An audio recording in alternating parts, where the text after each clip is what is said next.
Labas vakaras, gerbiami Rotušės svečiai. Labai džiugu Jūs matyti susirinkusius jau į 4. mūsų ciklo paskaitą, ciklo, kuris vadinasi Gyvoji architektūra. Ir šį paskaitų ciklą, kaip ir nedaugelį metų, bet jau 6 metai, finansuoja Kultūros paveldo departamentas.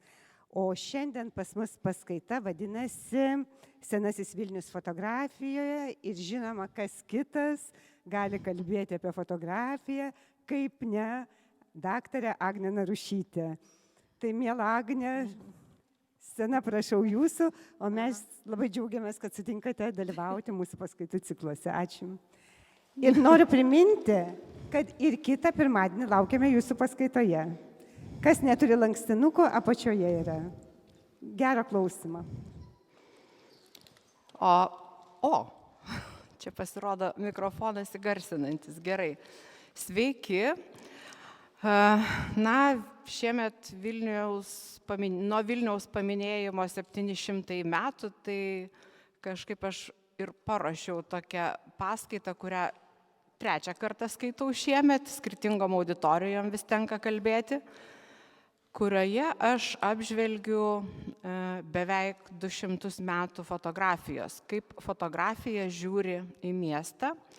Ir šita paskaita, kadangi fokusuojasi į paveldą, galvojau, reikės iš tos savo paskaitos daug išimti, galbūt ir vien tik tai paveldą palikti, bet žiūriu, išimti reikėjo labai nedaug, nes praktiškai visi Vilniuje ir fotografuoja paveldą.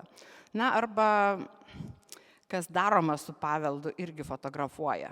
Aš čia beje norėjau paprieštarauti Patricijai, kad ne tik aš galiu kalbėti apie Vilniaus fotografiją, bet yra kolegos Dainius Junevičius, Margarita Matulytė, tyrinėjantys senąją fotografiją, kurių tyrimais aš labai daug remiuosi ir manau, kad jie galėtų labai daug apie 19 amžių papasakot dar daugiau negu aš. Bet aš apimu tiesiog nuo 19 amžiaus iki dabar. Priminsiu, kad fotografija buvo išrasta 1839 metais oficialiai ir nuo tada Vilnius fotografuojamas. Tačiau ankstyviausi Vilniaus vaizdai yra išlikę iš truputį vėliau. Čia yra vieni ankstyviausių Vilniaus vaizdų nufotografuotas Vilnius. Ir autorius Abdonas Korzonas buvo vienas pirmųjų Vilniaus fotografų. Jis Didžiojoje gatvėje turėjo ateljė ir fotografavo Vilniaus žmones. Jam nelabai gerai baigėsi, nes jis įsipainiojo į 63 metų sukilimą. Jie aktyviai rėmė, ten jo brolis ypač dalyvavo ir vienas toks žmogus, kurį jis norėjo įtraukti, jį išdavė, paskui pats Korzonas apklausiamas išdavė savo draugus ir buvo ištremtas į Sibirą. Ir to savo fotografijos ateljė neteko. Tai tokia jo istorija, bet aš čia kalbu tik tai apie būtent Vilniaus fotografijas. Tai čia mes matome vaizdą iš Šnipiškių maždaug pusės. Aišku, kad į svarbiausią Vilniaus objektą, tai yra pilį, į patį senamiestį. Ir šita fotografija man įdomi tuo, kad čia Korzonas žvelgia taip pro medžius ir tas Vilnius tada kažkaip tai dailiai nutolsta ir tokie aptirpę kraštai, nes fotografija, tiesiog jis neįrėmino fotografijos į stačiakampį rėmelį, o objektyvas tai mato iš tikrųjų vaizdą taip, jis yra apskritas, mes tik tai pritaikom tapybinius formatus fotografijai ir jie čia tokie gražiai aptirpę, tas Vilnius kaip kažkokia svajonė atrodo. O štai jau toks ryškesnis, aš aišku čia kopijuoju ir iš knygų ir visaip, tai čia nėra originalai, tai reikia turėti omeny, kad originalai dar kitaip atrodo. Tai Gedimino pilis, tada jį ten buvo tvirtovė laikoma, tokia apribota zona.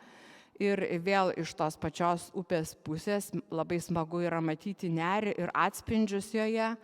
Ir kai aš pradėjau dėstyti fotografijos istoriją studentam, tai buvo seniai, 10-metį, tai jie pamatė šitą vaizdą, visi aikteldavo, nes tada buvo tas kalnas apaugęs medžiais, o dabar visiems labai jau įprastas šitas vaizdas pasidarė, nes mes jį tokį ir matom. Čia per šitą visą fotografijų filmą aš noriu dar ir taip tokiu greituoju būdu stebėti Vilniaus kaitą. Čia toks tarsi Vilniaus filmas iš fotografijų. Ir Korzonas, kaip paskui matysim ir kiti fotografai, suvokė, kad Vilnius gražiausiai matosi nuo kalvų ir iš tikrųjų Vilniuje labai daug kalvų ir ten atsiveria skirtingi vaizdai. Šitas vaizdas ypatingas tuo, kad jis čia fotografavo iš Pilies kalno ir pasak Dainiaus Junevičiaus, tai kaip tik buvo labai sunku gauti tokį leidimą, kadangi Vilniaus Pilies kalnas buvo tvirtovė, ten, žodžiu, reikėjo rašyti visokius raštus, kad jiem leistų fotografuoti ir apskritai carinės Rusijos valdžioje esantį Vilnių fotografuoti buvo sudėtinga, nes visą laiką reikdavo visokiausių leidimų, nes ten viskas draudžiama, nieko negalima rodyti ir taip toliau. Na ir čia mes matome Neries vingį, ten Žaliąjį tiltą, Rapolo bažnyčią, žodžiu, tokia gana ir atpažįstama panorama, bet aišku, pavyzdžiui, dabar pažvelgtume iš tos vietos, tai matytume daug labai stiklinių dangoraižių ir tokio romantiško vaizdo su Neries vingiu nebeliktų. Ir nuo kitų aukštų vietų jis irgi fotografuoja ir va tas Vilnius tada pasirodo, čia mes to paveldo matome mažiau, nes jis pasislėpęs už medžių ir Vilnius atrodo kaip toks kažkoks miškai, kalnai, visiškai toks net ne miestas galbūt. Ir Vilnius iš tikrųjų turi tokių vietų ir dabar, iš kurių galima taip žiūrint įsivaizduoti, kad šitas miestas dar gyvena senais kažkokiais viduramžiškais laikais. Ir kai aš žiūriu šitas Korzono fotografijas, tai matau, kad iš čia irgi taip miestą iškadravo, kad nėra tos civilizacijos, nėra tų visų rūmų, tik tai kažkoks toks prisiglaudęs ant visokių čia Pilies kalnas, žodžiu, tarp medžių kažkas tokio truputį tik prasideda ta civilizacija. Na, nuo Tauro kalno kaip tik matosi, koks tas Vilnius atrodė tuomet, visos bažnyčios, daugybė bokštų, stogų ir mes galime į tokią fotografiją žiūrėti, vardinti. Praktiškai mes čia atpažįstame savo miestą, tik tai aišku, čia neįsiterpia jokie naujesni pastatai ir nėra dar, pavyzdžiui, Antrojo pasaulinio karo sugriovimų, kurie dar tik tai bus. Čia toks įdomus atvejis, kad šiaip Korzonas ne tik tai į kalvas lipdavo fotografuoti, bet ir įsiprašydavo į vairius pastatus ir ten užlipdavo į viršutinius aukštus, irgi, kad užfiksuotų miestą iš neįprastų taškų. Tai va čia iš Vilniaus universiteto fotografuojant, tada labiausiai matosi stogai, nors aišku, jį domina būtent ta atsiverianti panorama, kurios galbūt neužfiksuosi nuo jokios kalvos, nes, tiesiog viskas toliau tada, arba kažkas gal užstoja, o čia, žodžiu, tenka fotografuoti tos stogus, bet už jų matosi tas grožis, kurio siekia jo žvilgsnis. Ir šiek tiek rodau, čia buvo Vilniaus jau pakraščiai, Petro ir Povilo bažnyčia, tai tiesiog tokie tarsi atraminiai taškai, Jokūbo bažnyčia su Lukiškių aikštė ir dar mes matom dar kryžius Tauro kalno, o ten jau formuojasi Turgaus aikštė kaip tik tuo metu ir būtent toje aikštėje neužilgo, kai Korzonas bus ištremtas, Muravjovo valdžia pradės egzekucijas sukilimo dalyvių. Ir Korzonas taip pat, čia beje labai rekomenduočiau pasižiūrėti Dainiaus Junevičiaus knygą kažkur tokio storio, joje yra įdėti akiniai su žaliais ir raudonais stikliukais ir galima pasižiūrėti taip, kaip Korzonas sumanė daugelį šitų vaizdų. Tai yra, jis juos fotografavo kaip stereofotografijas. Stereofotografija remiasi gerai žinomų principų, kad vaizdą mes iš tikrųjų matome iš dviejų skirtingų taškų. Mūsų akis iš dviejų skirtingų taškų viską mato ir tada smegenyse tie du vaizdai susijungia į erdvinį vaizdą. Todėl mes matom ne plokštumas, o erdves. Ir XIX amžiuje tie principai jau buvo žinomi ir buvo išrastas stereofotografas su specialiais objektyvais šalia dviem esančiais. Ir Korzonas irgi fotografavo ir Vilnių, ir ne tik Vilnių, bet ypač Vilnių fotografavo iš dviejų skirtingų taškų, kad paskui žiūrovai ten per specialų prietaisą, tada būdavo ne akiniai, o tokias specialus prietaisas, kur atskiriami dviejų akių spinduliai žiūrėjimo ir tada, kad būtent smegenyse iš tų fotografijų susijungtų erdvinis vaizdas.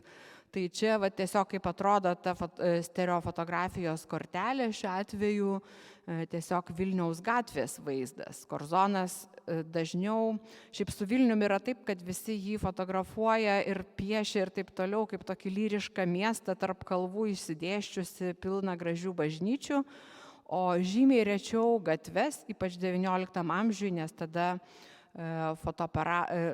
fotomedžiagos tokios buvo mažiau jautrios ir tada tie gatvėse vaikštantys žmonės būdavo tokie išjudėję kaip čia, arba ten moteris pastovėjo, paskui turbūt nuėjo, tai liko jos toks šešėlis, kurie vaikšto, tai greit eina, tai jų iš viso nesimato. Ir šiaip tos gatvės ten būdavo purvinos ir taip toliau, tai ne taip gražu, žodžiu, gatvių fotografijų mes matome mažiau, o čia yra vienas iš tų atvejų. Ir dabar kitas fotografas, Albertas Sveikovskis.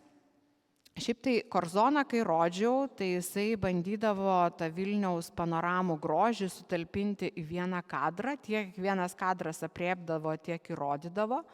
Bet fotografams jau seniai matėsi, kad viso Vilniaus neapriepsi, kad iš tikrųjų reikia panoramos. Tas, žodžiu, kadriukas fotografijos yra per siauras. Tai Sveikovskis pradėjo daryti panoramas iš kelių kadrų, iš 5 pavyzdžiui, aš čia iš knygų kopijavau, už tai yra tas brūkšnys, bet šiaip yra 5 kartus fotografuota iš eilės. Ir tada tie kadrai sujungti į tokį ilgą vaizdą, kuriame kuris čia dešiniojo Neries kranto matosi tiesiog visas tuometinis Vilnius, buvo ten kažkokie gal pakraščiai, bet čia ir yra tas senasis Vilnius nuo Gedimino pilies iki ten Jokūbo bažnyčios ir dar dešinėje yra Rapolo bažnyčia prie Žaliojo tilto. Ir jis taip visas gražiai išsidėsto tame vingyje, mes galime matyti visus pastatus, aišku, kurie yra pasiekiami žvilgsnių iš tos Neries pusės. Ir Vilnius taip gražiai apjuostas to vandeniu, kaip irgi liktai kažkokia tai tvirtovė. Šiaip yra tekę matyti grafikos raižinių Vilniaus senesnių už fotografiją. Tai ten irgi jis dažnai taip įsivaizduojamas kaip toks telpantis į panoraminę tokią juostą. Ir panašu, kad Sveikovskis išreiškė tą tokią viziją. Ir fotografai, Sveikovskis irgi, kaip ir Korzonas, laipiojant visokių kalvų, jis beje fotografavo panašiu metu, tik tiek, kad Korzono vaizdai truputį ankstesni, todėl apie jį pirmiau ir pasakoju, bet iš tikrųjų tie jų vaizdai yra to paties meto Vilnius.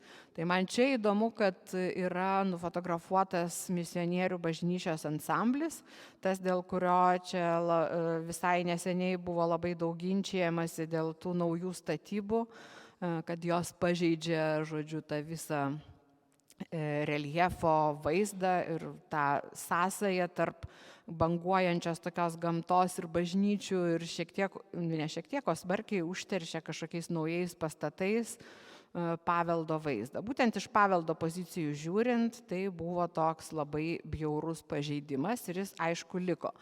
Tai čia, žodžiu, mes dar matome aišku ir kokie ten buvo, koks gyvenimas papėdėj. Ir aišku, beje, ir Korzonas fotografavo visokius svarbius pastatus Vilniaus, Sveikovskis irgi, aš čia visko nededu, nes tiesiog nespėčiau šito savo filmo viso parodyti, bet vat, pavyzdžiui, pastatas, kuriame dabar esame ir už jo yra ne šiuolaikinio meno centras, o tie pastatai, kuriuos sugriovė Antrasis pasaulinis karas. Generalgubernatoriaus rūmai, kurie dabar yra prezidentūra ir matom, pavyzdžiui, čia nėra tų medžių, ten kaštonų, kurie sukuria jau tam tikrą aurą prie tų rūmų dabar. Aušros vartai, tai čia tokie objektai, kuriuos fotografuoja visi. Aušros vartai mane sukrečia tuo, kad į šitą fotografiją žiūrėdama aš tiesiog jaučiu, kaip niekas nepasikeitė. Čia, galbūt mes pamatytume kokią vieną kitą iškabą kitokią, jeigu dabar nufotografuotume, bet kažkas tokio esmiškai visiškai tas pats. Ir jeigu nuotrauka būtų nespalvota, matytume kažkaip tą patį. Čia dar šitoj nuotraukoje mane žavi tai, kad yra šaligatvis, ko žiūrint į kitų gatvių fotografijas, kur matai tą grindinį, nesimato. Čia tokia ypatinga vieta, kad net šaligatvis buvo išgrįstas. Vilhelmas Zacharčikas, dar vienas fotografas, tai irgi fotografavo Vilnių. Visiems kažkaip iš naujo reikėjo fotografuoti, jis irgi panašiu metu. Čia yra labai įdomus vaizdas Trijų kryžių kalno, kuris labai smarkiai skiriasi nuo to, ką matome dabar. Ir dar ir tas toks kontrastingas apšvietimas, tas vanduo, atrodo išvis nepažįstamas peizažas, kažkokia Mėnulio kalnai, vos ne, žodžiu, visiškai man toks labai keistas šitas Zacharčiko Vilnius. Ir vėl Lukiškių aikštė, nelabai kitokia gal negu Korzono rodyta, bet ten toliau matosi turgus, kažkas jau vyksta, kažkokia koplyčia, taip toliau. Ir labai ryškiai matosi liuteronų kapinės, kurių nebeliko. Čia, žodžiu, tie pasikeitimai ir drastiški, ir agresyvūs Vilnių labai performavo. Ir čia dar nėra tų gatvių, kurias mes žinom, Gedimino prospektas, Jasinskio gatvė, nieko nėra. Tiesiog toks didžiulis laukas, kuriame naujasis miestas dar tik atsiras. Zacharčikas mėgo Vilnių fotografuoti iš apylinkių, iš toli, kur ten tik tolumoj kažkokie bokštai, o šiaip jo kadre nuo kalvų fiksuojamas vietos žmonių gyvenimas, saloj šiuo atveju. Na ir priejau Jozefą Čechovičių, tokį reikšmingiausią XIX amžiaus Vilniaus fotografą, kuris mokėsi ten ir Prancūzijoje, bet šiaip ir, žodžiu, daug jis keliavo, jis Vilniui nebuvo gimęs, iš Baltarusijos, bet visai sąmoningai fotografuodamas Vilniaus vaizdus kūrė meną. Ir XIX amžiuje, jeigu norėdavai, kad pripažintų kažkokio gamtos ar objekto ar miesto fotografiją kaip meno kūrinį, tai reikėdavo teisme išsireikalauti draudimo kopijuoti. Fotografai XIX amžiuje taip ir po truputį kovojo už savo teisės, kad jų darbų kiti nekopijuotų, nes manoma buvo, kad autorius tokio vaizdo yra pati gamta, arba čia šiuo atveju pats miestas būtų autorius, galbūt tie architektai, kurie tą miestą pastatė, o fotografas tai tik tai nuėmė tą vaizdą nuo to, kas jau egzistuoja.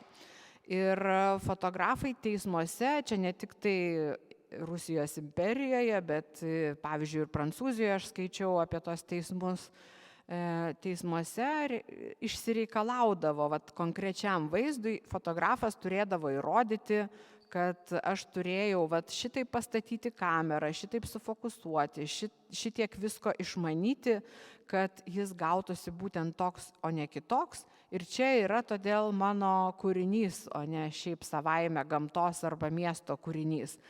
Ir tada teismas suteikdavo konkrečią fotografiją, vadinti meno kūriniu ir dėdavo tokį antspaudą, kad kopijuoti uždrausta. Tai Čechovičius kai kurioms savo fotografijoms buvo irgi gavęs tokį užrašą.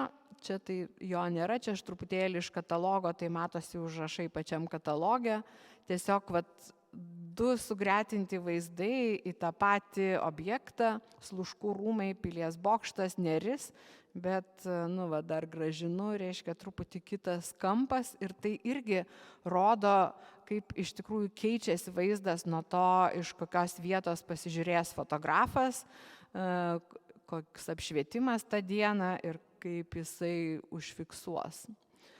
Fotografavo jis ir Paplaujos priemiestį, čia tokiam kontrastui, kaip žmonės gyvena.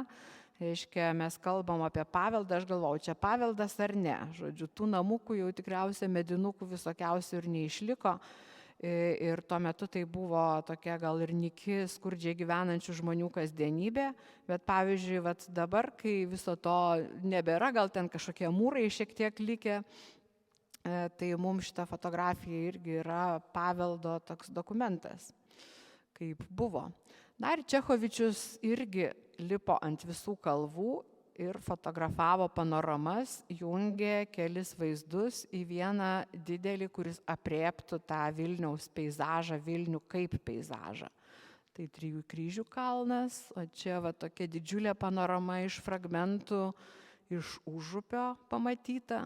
Ir labai įdomu matyti, kaip Vilniuje tos visos kalvos, kaip pro jas žiūrima tie visi medžiai.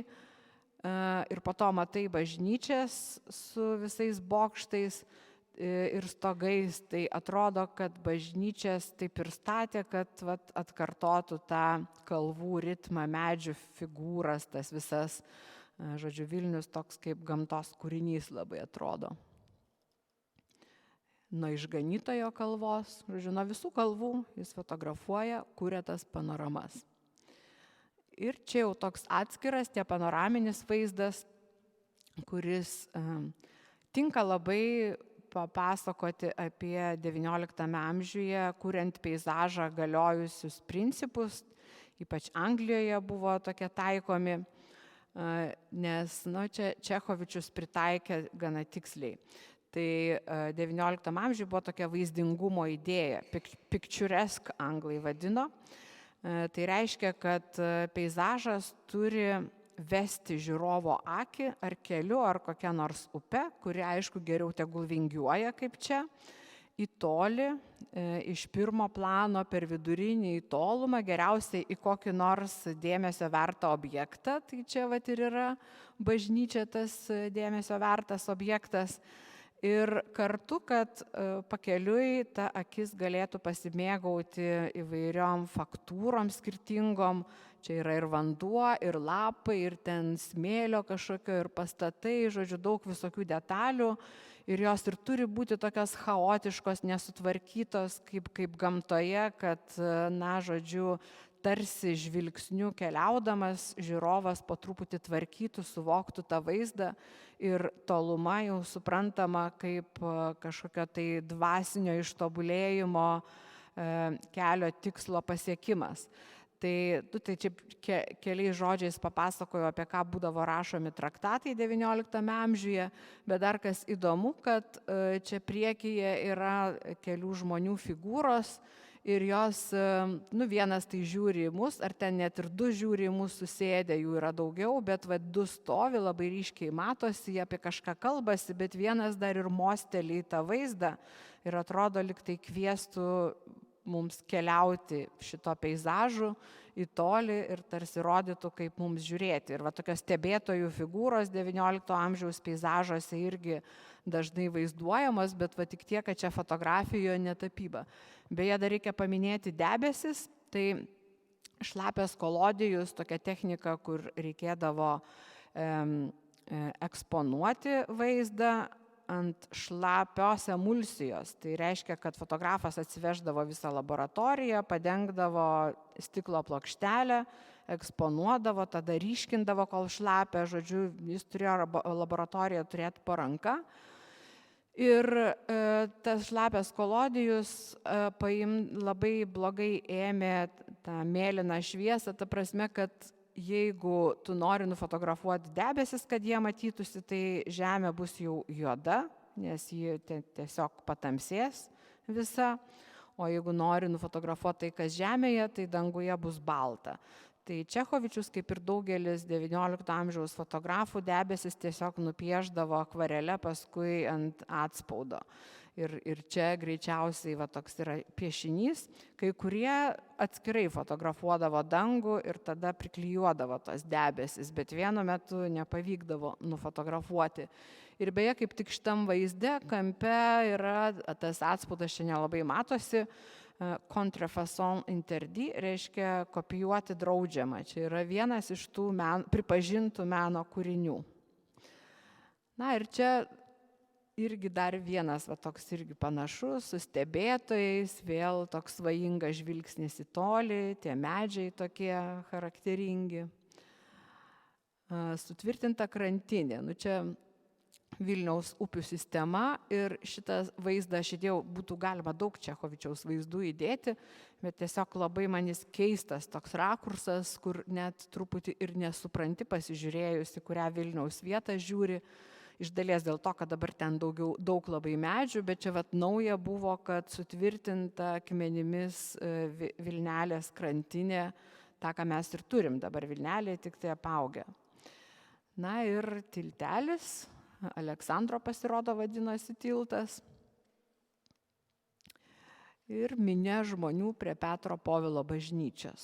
Ir čia dar gatvę turiu, didžioji gatvė irgi yra dažnai fotografuojama visų, tai į ją dažnai sugrįšim. Ir tarp kitko, ką aš sakiau apie šaligatvius, tai čia matosi, kad jie mediniai, o ten prie aušros vartų gražus tokie nutašyti akmenys buvo, tai kodėl atkreipiu dėmesį į šaligatvį. Taip, šita nuotrauka man labai patinka, aš taip įsivaizduoju, kad čia jis irgi kažkur iš Rotušės gal fotografuoja. Žodžiu, kažkur pasilipėjo irgi, bet įdomu, kad čia žmonės atrodo patys sustojo stebėti fotografą. Čechovičius turėjo didžiulę kamerą, tai jis buvo tikrai labai matomas žmogus, kai fiksavo gatves ir todėl tas miestas jam sustoja, nes tie, kurie nesustoja, kaip matot, yra vis dar šešėliai, vis dar medžiagos yra tokios nepakankamai jautrios, ir tiesiog įkvepiančio grožio fotografiškai, bet aišku baisu pagalvoti, kad po tokį reiktų vaikščioti, tai yra gatvės purvynas. Ir Rotušė iš kitos pusės. O čia užfiksuota griaunama Juozo sužadėtinė bažnyčia. Šiaip rusai griovė kai kurios katalikiškus objektus. Tai čia likęs dar fasadas, o čia jau išskobti tie viduriai. Čechovičius tą miesto naikinimą irgi fotografavo, kažkurių tai objektų naikinimą. Ir kitas sunaikintas objektas, šitas iš vis Italija man primena, varpinė pranciškonų, kuri irgi griaunama ir užfiksuojama tai. Bet Čechovičius fiksavo ir statybas. Vilniuje buvo tiesiama kanalizacija 80 tame dešimtmetyje. Tai štai palei Antakalnio gatvę jis fotografuoja tos darbus ir aišku daugiau tų nuotraukų, bet šita dažniausiai publikuojama. Čia ypač gražiai matosi ta kanalizacijos anga, tokia prasiurbinanti pro miestą. Ir aišku, kad ta modernizacija pagerins miesto gyvenimą. Ir tokiam permušimui įdėjau Verkių rūmus, kurie lik ir Vilnius, lik ir ne. Žodžiu, iš šona, dabar jau mums jie lik ir Vilnius. Ten gyveno toks čekas Johanas Hiksa, kurio tėvas buvo tų dvariškių tarnas, rūmų savininkų. Ir jis pasišmoko fotografuoti, liko tardas ir fotografavo tos savo ponus, kaip jie gražiai leidžia laiką tose rūmose. Ir čia visiškai desijo čia tos miesto modernizacijos, visiškai užkonservuoti seni laikai. Čia patys tarnai yra nufotografuoti kunigaikščių Wittgensteinų. Tai yra Higsos didžiulis archyvas, daug jis prifotografavo, aš čia tik tai 3 nuotraukas rodau, vat iš tolo matosi bažnyčia ir visas Verkių dvaro parkas. Ir Stanislavas Filibertas Fleury, prancūzas, jis fotografavo ties amžių sandūrą ir skirtingai negu ankstesni fotografai, jis jau fiksuoja žmonės gatvėse, ta prasme jau medžiagos tai leidžia, jau nebe šlapias kolodijus, o sausos medžiagos, jis gali eiti fotografuoti, žmonės nepabėga, jis spėja juos užfiksuoti gatvėse. Pagal šitą vaizdą matote, kad čia irgi yra stereofotografija, taigi žiūrint pro specialius prietaisus ar akinius, ar žiūrint, kaip būtų paruošta, čia būtų galima tiesiog žiūrėti į pačią gatvę, į jos judėjimą ir įsivaizduoti, kad esi toje gatvėje, nes matytum jos gylį. Toks irgi įdomus vaizdas, tiesiog mūsų šiuolaikiniai akiai jis atrodo neįmanomas, nes dabar kas nors taip nufotografu. Viena vertus taip jau dabar nesimaudo niekas čia Nery pačiame miesto centre ir viskas kitaip atrodo. Kita vertus, tokių nuogų prifotografavęs vaikų negalėtum niekur rodyti, o dar ir befotografuojant prisistatytų policija. Tai žodžiu, irgi galim pajusti, kokie kitokie tie laikai, tada tai nebuvo kažkas tokio ypatingo ar blogo, jis galėjo tai fotografuoti. Ir labai gražus kadras. Maldininkai.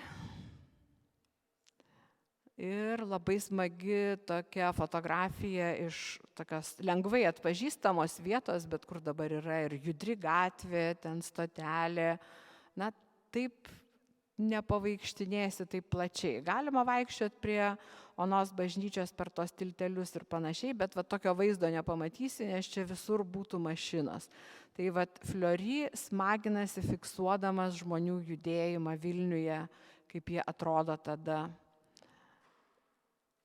Ir ypač šita, čia jau nebe Fleury, kitas fotografas Chocka. Šita nuotrauka man patinka tuo, kad mes matome Neries krantinę visiškai kitokią negu dabar ir negu bet kada ankstesnėse fotografijose. Žodžiu, čia toks didžiulis judėjimas, kurio tarsi ir bandoma kažkokiais projektais, kaip sakoma, atgaivinti Nerį, bet prie geriausio atgaivinimo ten renginių, nežinau, ar buvo kada toks sujudimas, koks būdavo matyti tada, bent jau tam tikromis progomis gana įprastas. Ir tiesą sakant, kai nuvažiuoji kokius nors Europos miestus, tai labai dažnai ten ir matai tokias minias prie upių, ten kažkas vyksta ir įdomu. O Neries upė, ji atskirta automobilių srautu, yra tas šlaitas ir dabar ypač, kai neplaukioja jokie laiveliai, tai ji yra toli kažkur toli. Taip, čia Hermanovičiaus nuotrauka fiksuojanti Dominikonų gatvę per lietų ir ji man ypatinga tuo, kad visa gatvė paplūdusi vandeniu, ji taip blizga, tada labai gražiai matosi žmonių siluetai ir ypač smagus tas momentas apačioje, kur vyras duoda moteriškiai ranką, kad peršoktų per balą ir taip, dar tos rankos nesusijungia ir neužilgo, po kokių 20 metų Cartier-Bressonas kažkokį panašų vaizdą pavadins lemiamų momentų. Žodžiu, fotografija sugauna tą akimirką, kai kažkas tuoj įvyks. Ten Bressono yra tokia fotografija, kur šuolis užfiksuotas prie Saint-Lazaro stoties irgi per balas. Ir čia, žodžiu, tas vanduo, kuris dubliuoja vaizdus ir to žmonių susijungiančios, nesusijungiančios rankos, kūrė tokios pagautos akimirkos įspūdį, kad mes esame šito veiksmo liudininkai ir šitos užfiksuotos laiko akimirkos liudininkai. Ir taip per tą amžių sandūros momentą prieinu truputėlį prie paminklų. Čia daug apie paminklus nekalbėsiu, bet norėjosi parodyti paminklus irgi kaip Vilniaus tokią svarbę dalį, dėl kurios žmonės visada pešėsi. Tai čia Muravjovo paminklas, aišku, kurio dabar nėra. Tai tiesiog kas buvo. kokie stovėjo. Mums tai vaikystėje pasakodavo, kad žmonės taip jo nekentė, kad ten pastipusi šunį pakasė ir, žodžiu, visi ten šunis reikalus atlikdavo, nežinau, kiek čia legenda, kiek tikrovė. Jekaterinos paminklas, katedros aikštėje, labai svarbioj vietoje ir čia, žodžiu, atidengimas, labai iškilmingas momentas su visokiais svarbiais asmenim. Tiko katedros aikštėje, gražiai atrodė, reikia pripažinti, kad ir kaip mums nereikia tos Jekaterinos. Ir Bulhakas, jau kitas Vilniaus fotografas, prie kurio perinu, 20 amžiaus pradžia, jis jau fiksuoja, kaip prasidėjus Pirmajam pasauliniam karui, žodžiu, artėjant prie Vilniaus vokiečių kariuomeniai, rusai skubiai demontuoja Muravjovo paminklą, kad jį išsivežtų į Rusiją. Jekaterinos irgi jie ten demontavo, žodžiu, jie susirinko savo paminklus, ką mes skaitėme žiniose ir girdėjome apie Ukrainą pernai, kurie ten susirinkinėjo savo paminklus, Leninus visokius ir Puškinus, kai ukrainiečiai artinosi, žodžiu, toks kažkoks nepakitęs stilius. Paimti paminklus, kita vertus tas susirinkimas rodo, kokie jiems svarbus tie paminklai ir kad rusiško paminklo stovėjimas okupuotoje žemėje nėra tik tai ten kažkoks nekaltas kultūros reiškinys. Čia yra, žodžiu, irgi tam tikra simbolinė okupacinė kariuomenė. Tai vat nukeliamas tas paminklas, Bulhakas slapta užfiksuoja, kaip keičiasi miestas. Ir jis fiksuoja ir Pirmąjį pasaulinį karą, kaip miestas deginamas, jam labai skaudu, Bulhakas labai mylėjo Vilnių ir jį fotografavo, aš toj pat parodysiu jo gražias nuotraukas, bet čia, žodžiu, patys karo veiksmai tiesiog yra kaip fotožurnalistika užfiksuota. O šiaip tai Bulhakas dėstė Vilniaus universitete, įkūrė fotografijos programą, sukūrė tiesiog fotografijos kaip meno mokymo mokyklą, vadovavo fotografijos klubui ir apskritai buvo toks kaip ir visų Vilniaus fotografų idėjinis vadas.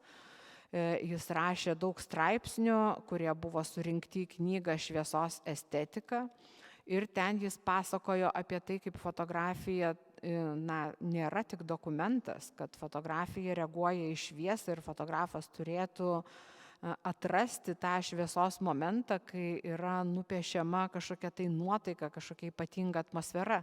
Tik tai tada fotografas yra menininkas.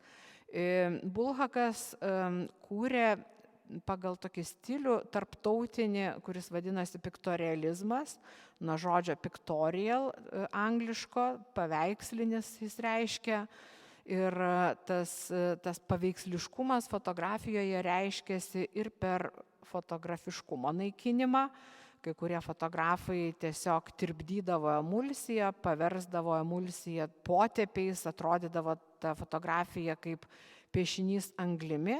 Arba kaip Bulhakas tiesiog ieškojo tokių tiesiog širdį tirpsdančios šviesos vaizdų, atmosferinių tokių, nes Bulhakas būtent nenaikino fotografiškumo, bet piktorialistai mėgo rūką, mėgo tą tokią kontūrus tirpdančią šviesą, kad truputį išnyktų tos realistinės detalės ir pasijaustų atmosfera.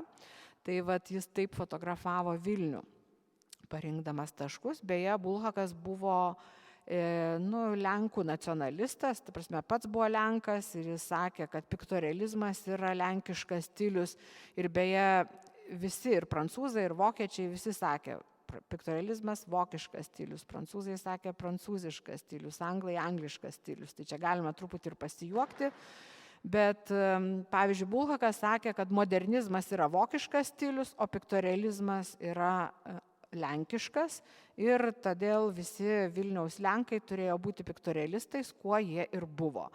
Žodžiu, visi Vilniaus fotografai Lenkai buvo piktorialistai paskui Bulhaką. Čia yra turbūt įstabiausio grožio fotografija Vilniaus.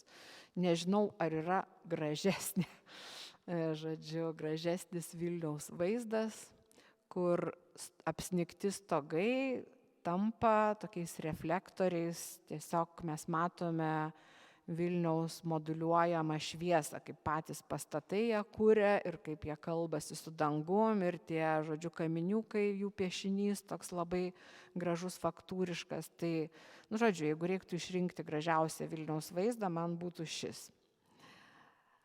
Tai va toks pro kažkokias angas, Jurgio prospektas. Čia galima stebėti ir Vilniaus raidą, kai rodžiau Lukiškių aikštę, Korzono ir ten kitų, tai dar nebuvo Jurgio prospekto, kuris dabar yra Gedimino. O štai jisai nutęsiamas ir jis jungia pagal prancūzišką stilių, pagal Hausmano reformą, kaip jis pakeitė Paryžių. Tai katedra vienam gale, kitam gale yra ta cerkvė, kuri yra žvėrynė jos. Tas prospektas tarsi sujungia tas dvi konfesijas, du paminklus ir Bulhakas tiesiog bando jį apriepti iš viršaus. Jeigu galėtų skristi, būtų turbūt iš lėktuvo rėpęs, bet tada dar nebuvo tokios galimybės.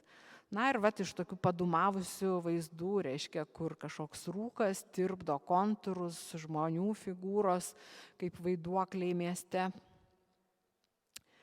Ir iš jo mokinių aš parodysiu tik tai Boleslavas Danovskai ir Edmundas Danovski. Jie fotografuodavo kartu, buvo pora.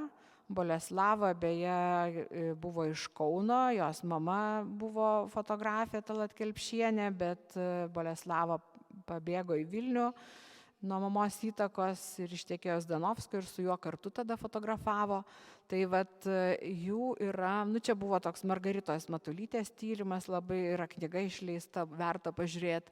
Jie fotografavo Vilnių iš tokių romantiškų vietų. Tai vat prisimenam, kaip XIX amžiaus fotografai užlipę ant kalno bandė apriepti Vilnių, jo architektūrą, jį kaip peizažą.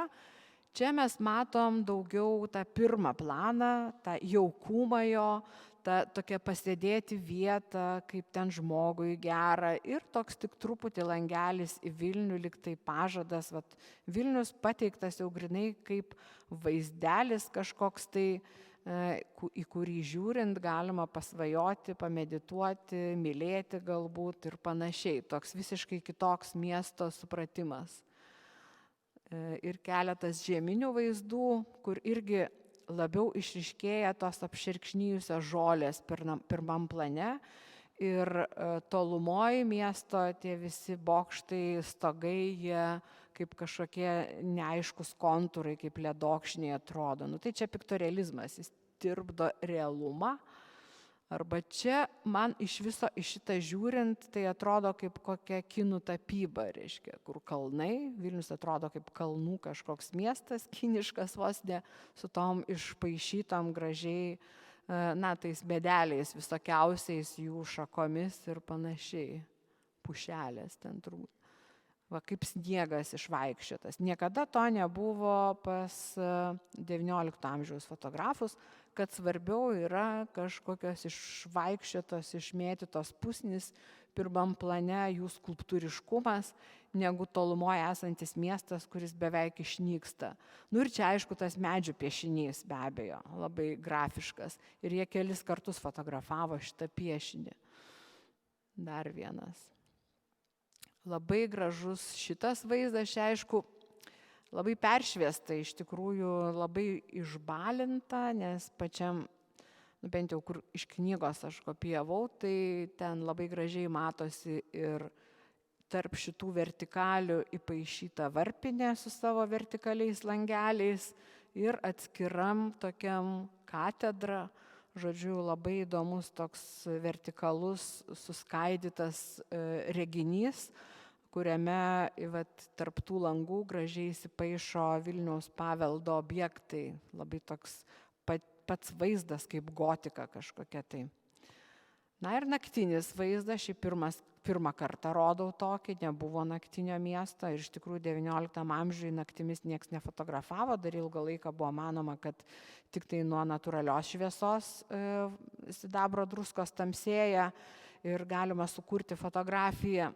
Ir fotografai studijose ten turėdavo langus didžiulius, ir lubose ir panašiai, žodžiu, kad tos natūralios šviesos būtų daugiau, o jau 20 amžius jau aptikta, kad ir dirbtinė šviesa veikia ir štai mes turime naktinį vaizdą. Ir dar jie ir požemiuose bažnyčios fotografavo palaikus, tai va čia toks irgi kaip paveldas šiek tiek.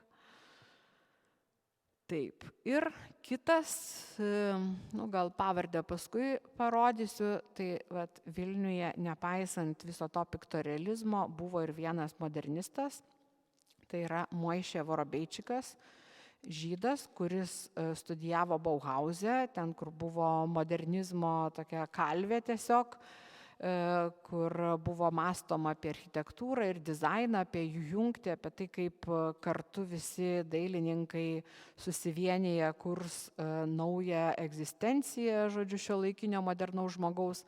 Ir būtent Vokietijoje Vorobeičikas išleido knygą Getas rytuose, Vilnius, jis ten sukūrė tokius, kaip rodau atvartuose, fotomontažus iš Vilniaus žydų kvartalų fotografijų ir pačius personažus, pačius žydus įkomponavo ir galva gali būti apkirpta kaip koks muzikos instrumentas, kaip koks smuikas ar kaip architektūros detalė, tas kalnierius kažkoks ir šalia tiesiog kiemo vaizdo, reiškia ir žmogus, ir jo kiemas parodytas tokiais pakrypusiais vaizdais. Tai modernizmas ieškojo, modernistinė fotografija ieškojo kitokių žiūros kampų, kaip galima būtų atpažįstamą tikrovę parodyti taip, kad būtum sukrėstas ir neatpažintum iš karto, kad tavo pojūčiai užaštrėtų.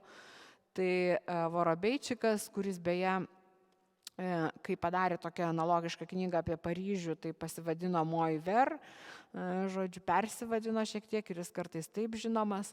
Tai pavyzdžiui, čia tiesiog ima vieną kadrą, bobutė sėdi prie parduotuvėlės savo ir kaip kažkokį lyg ir pastatą padaro, daug kartų tą kadrą pakartodamas ir montuodamas. Ir ten ne vien pats, gal tas pats visą laiką kadras dar truputį ir keičiasi, bet, žodžiu, tas pats motyvas tokiu labai įdomiu ritmu atsiskleidžia. Arba čia tokia gausa sukurta, ten viršų yra moteriškė prie savo kažkokių pardavinėjimų daiktų, o visas kadras išsiubuotas, padaryta daug visokių rakursų jos parduodamų daiktų, kad atrodytų kaip gausybė. Tik tiek, kad čia žiūriu kokybė, tai tokia nelabai. Šiaip yra šita knyga perleista, tai galima Lietuvoje jau pasižiūrėti normaliau. Dar kelis iš archyvo tiesiog paskirus vaizdus įdėjau, kaip Tomas Višnevski, lenkų fotografas, fiksavo tas žydų gatveles. Ir čia toks labai verdantis gyvenimas, daug žmonių. Ir aišku, visa tai buvo sunaikinta, tai todėl įdedu. Pavyzdžiui, aš gyvenu netoli to vadinamojo kiaušinio, tai čia kaip tik ta vieta, kur laukdavo klientų vežikai. Kaip tik yra čia tas, kur kiaušinis dabar stovi. Taip. Ir didžioji sinagoga, kurią jau sugrovė po Antrojo pasaulinio karo sovietai.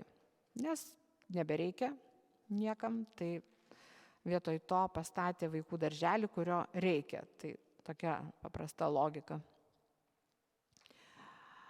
Ir čia toks kaip dar viena paralelė, nes aš rodžiau lenkišką Vilnių, kuris buvo piktorealistinis, žydišką, kuris buvo modernistinis, ir buvo Lietuvoje ir lietuvių, Vilniuje. Grupelė ir lietuvių, kurie svajojo apie savo valstybę ir būrėsi į draugijas ir rinko Lietuvos tarybą ir paskui būtent Vilniuje skelbė nepriklausomybę.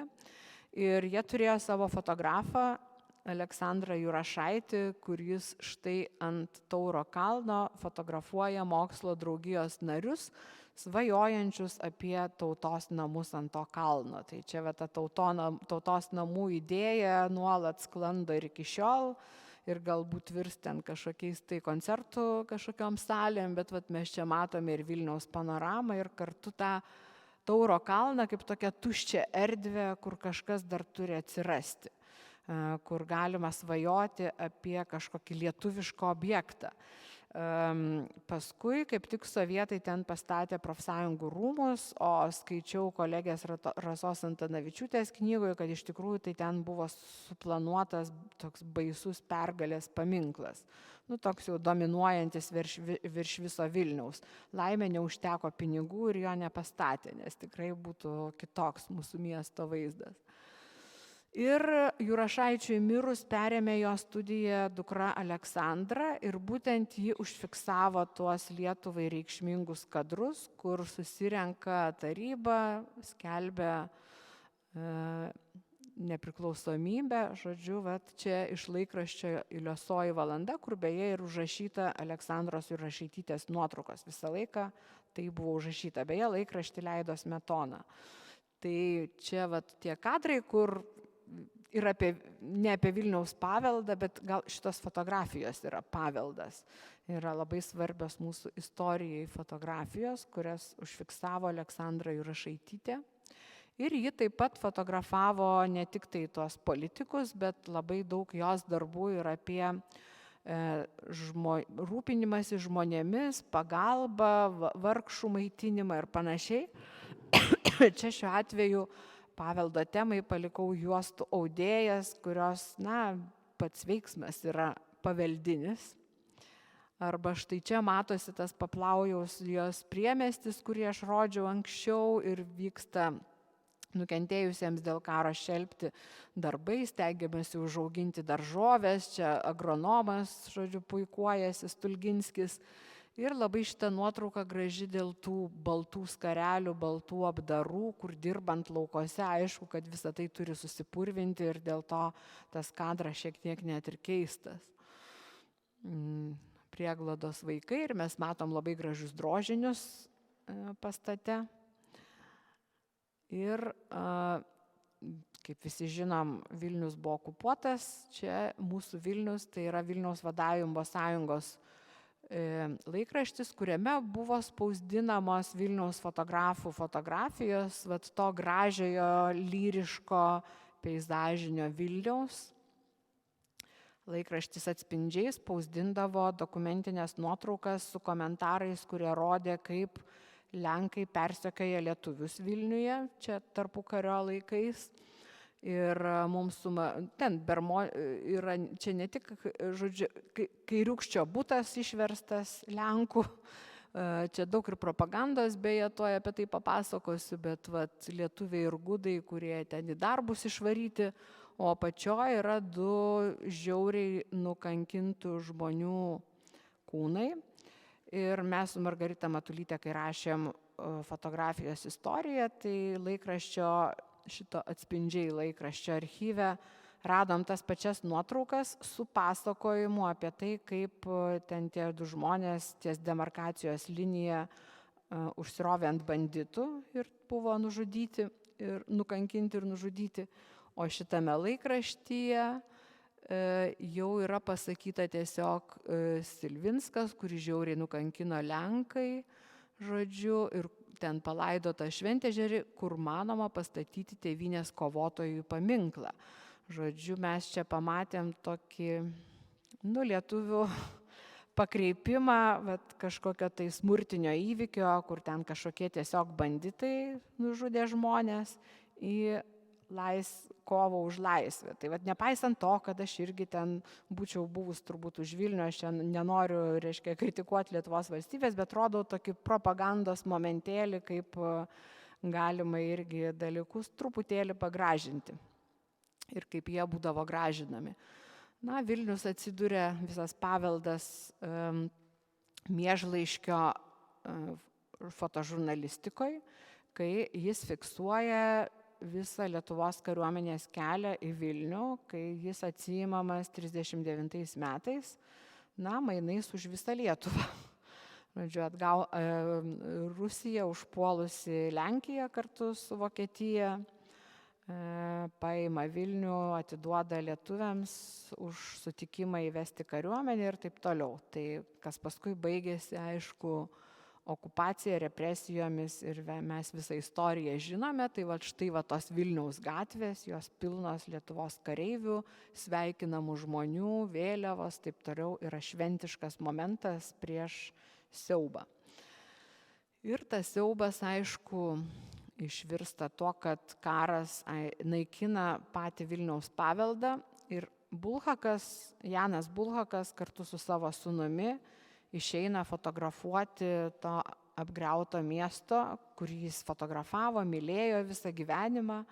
Ir štai vat tokie baisūs griuvėsiai, kiaurymės. Dabar mes kažką tokio matome, žiūrėdami reportažus apie Ukrainą. Bet vat maistas, užrašas ant parduotuvės ir tokie griuvėsiai iš to paveldo likę. Šešėliai, bet čia jau Sofija Urbanavičiūtė Subačiuvienė, kuri irgi, ji buvo Bulhako mokinė, mokėsi universitete ir ji fiksavo irgi tos pastatus apgriautus.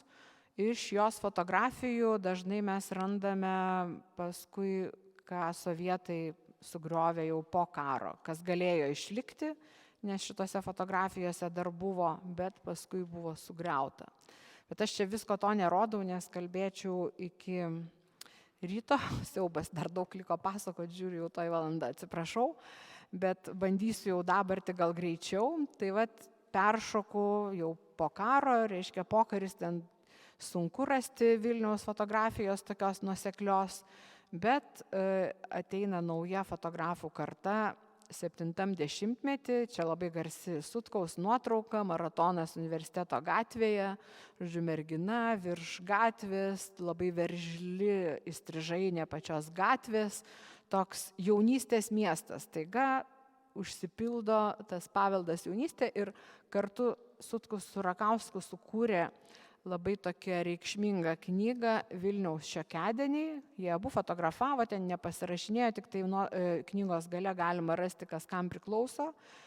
Ir per visą knygą eina toks pasakojimas apie tai, kad štai va senovė ir modernybė, žodžiu, sovietinė sistema mums stato modernų Vilnių. Čia aišku lyginami langai. Atkreipiam dėmesį, kad senovinėme lange tupi balandis tik tai, o va štai naujajame mieste, kur tokiais agresyviais stačiakampiais užtampuotas, yra kažkokiam lange šeima, nors aišku dar negalite nieks gyventi, namas tik statomas. Paskui toks įdomus pokalbis, kažkokie reljefai bažnyčioje, motinystė ir lyginama motinystė mūsų laikais kaip tęstinumas šiuo atveju kažkoks tai. Visas žmogaus gyvenimas, bobutės, vaikai, pora, šeima ir tarp pastatų modernių šiuo atveju.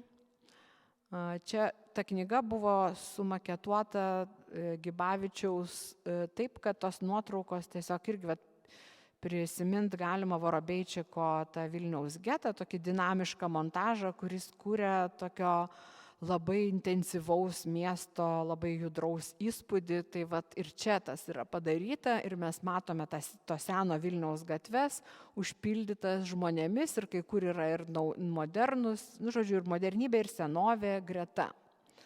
Čia dar tokie. Galėtume sakyti, kad buvo savotiškas sovietmečio paveldas tos Žaliojo tilto skulptūros, kurių dabar nėra. Čia toks buvo labai svarbus ženklas ir toje knygoje šitai nuotraukai, kuri priklauso konkrečiai Rakauskui, buvo skirtas visas atvartas ir man tai šitos nuotraukos visą laiką dvelkė sovietmečio siaubu tokia ir nykuma. Labai gražus kadras pro katedros kolonas, kur jos taip supjausto vertikaliai aikštė ir kaip tik tarp kiekvienam tarpe yra po žmogeliuką. Jie tokį gražų trikampį piešia. Čia žmonės panašaus vėjo pučiami kaip ir reljefuose ten tos draperijos, tai Rakauskas tokį sąskambį pagavo. Ir ten knygoje pilna ir yra tokių užuominų į sovietuchą, žodžiu, visą, ta prasme, ideologijai atiduodama duoklė, tai čia šiuo atveju per karių kapus. Architektai projektuoja naują miestą ir parodomas jisai, tas būsimasis miestas, lyginamas vėl su praeities miestų nuo stogų kažkur užfotografuotų, kad mes galėtume lenktas figūras palyginti su tom tiesiom ir turbūt matytume progresą ir ateitį. Dizaino palyginimai, šiaip atmosferinis toks, čia labai gražus su tais dūmais, truputį primena Bulhako tą rakursą. Čia Rakauskas su Gibavičium ant stogo, jie daug laipiojo ant stogų, kad fotografuotų Vilnių. Tuo pačiu metu Aleksandra Jacovskytė, menininkė, irgi fotografuodavo savo draugus, tai truputėlį toks kitoks žvilgsnis į miestą, kitose vietose, tokį kaip intarpą įdedu. Ir labai daug Vilniui skyrė Algimantas Kunčius.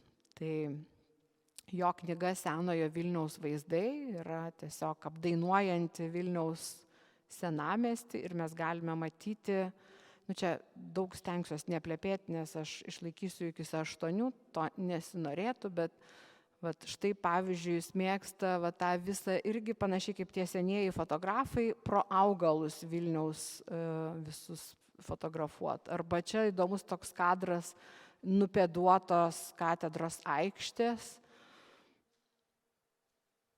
stogai, apšvietimas koks jų ir tas visas mirgėjimas,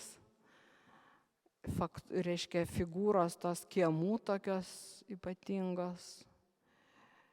Ir jis, pavyzdžiui, kiekvienai vietai skyrė ne vieną kadrą. Ir čia, pavyzdžiui, yra Onos bažnyčia.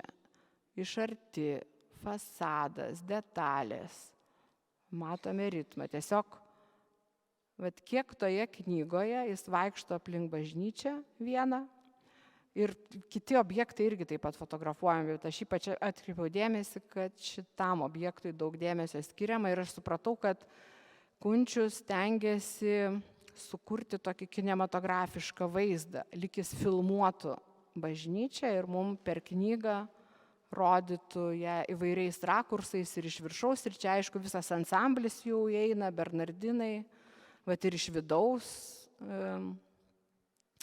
iš toliau, su upe, bokštai apsnigti, žodžiu, ir visais metų laikais. Mes matome tiesiog tos bažnyčios, tos vietos gyvenimą, laiką bėgantį. Ir jau čia pereinu į kiemus, kaip kokia architektūra Vilniaus pamatoma pakreipus žvilgsnį, tokia visai kita architektonika miesto, ko mes nematėme XIX amžiaus fotografijose. Arba labai taip iš viršaus tokie žvilgsniai. Kiemai, vėl matom balandį, čia reikia atkreipti dėmesį tos balandžius, jie tam tiesiog centre, jisai tupi ir jis Kunčiui labai svarbus toks taškas, į kurį fokusuojasi žvilgsnis. Pastatas, kuriame esame su kapsuku priešais. Ir beje, tas vaizdas, čia vos ne vienintelis ideologinis vaizdas yra toje knygoje, kur Rakausko ir Sutkaus buvo pilna tokių, sovietų, reiškia, tos okupacijos pagarbinimo, tai čia toks vos matomas paminklas, kur tik žinodamas, kad čia kapsukas, pasakysi, kas čia yra. O šiaip nėra ideologinių vaizdų. Kas yra reta. Beje, tas Vilnius jo toks gerokai apgriuvęs, apšiuręs, kaip ir buvo, apleistas senamiestis. Ir valdžia norėjo neleisti tos knygos, bet kažkuris iš partijos šulų anot Kunčiaus pasakęs, kad taigi griuvėsiai yra romantika. Ir tada leido. Romantizmas yra gerai. Verbų sekmadienis, tradicijos irgi kaip paveldas. Daug grindinio, Kunčiaus tose fotografijose labai daug grindinio, kurio paskui jau aišku neliko. Jis visų pirma nepatogus labai. Užrakintos duris. Čia tiesiog visą knygą būtų galima rodyti. Tai aš greičiau prasuksiu. Vat tos kalvos vėlgi, aišku, spauda tų laikų gana prasta, kokius stogus apriepia. Čia vienas gražiausių Vilniaus kadrų man irgi, su tais visais griuvėsiais ir misionierių ansamblių. Ir šitas, kuriame augalija labai gražiai kalbasi su bažnyčių bokštais, ir skalbiniai irgi. Mokinukai. Ir kitas Kunčiaus ciklas reminiscencijos jau rodo fragmentais Vilniaus tokį gyvenimą ir iš vidaus. Čia, pavyzdžiui, Kaštonų gatvėje būtas, kuriame ir kiemas matosi, tvorelės kokios vilnietiškos. Vėl ta augalija dar ryškiau, čia prie tų pačių žvilgsnių grįžta fotografai. Arba vilnietiška liepa, kurioje Kunčius mato veidą ir mato balkoną ten viršui kaip karūną. Čia sako mano karalaitė liepa. Arba koks šešėlis ant troleibuso ir kaip gražiai jis kalbasi su tom figūrėlėm viršuje. Čia tokius reikia pastebėti.